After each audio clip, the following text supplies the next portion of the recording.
આપેલ 4 એરોમેટિક સંયોજનો પૈકી કોનું ગલનબિંદુ સૌથી ઓછું હશે? તો ગલનબિંદુ છે એ 2 પરિબળો ઉપર આધાર રાખે છે.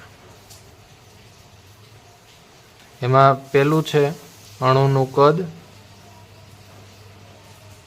અને બીજું છે આંતરઆણવીય આકર્ષણ બળ.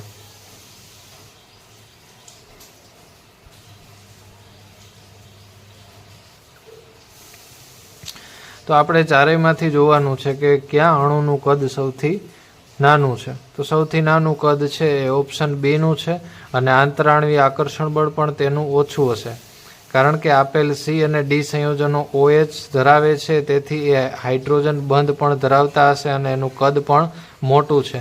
એનું કદ પણ બીની કમ્પેરિઝનમાં મોટું છે, તેથી આપણો જવાબ છે બી રહેશે, કારણ કે એનું ગલનબિંદુ સૌથી ઓછું, અણુનું કદ પણ નાનું છે અને આંતરઆણવીય આકર્ષણ બળ પણ ઓછું છે.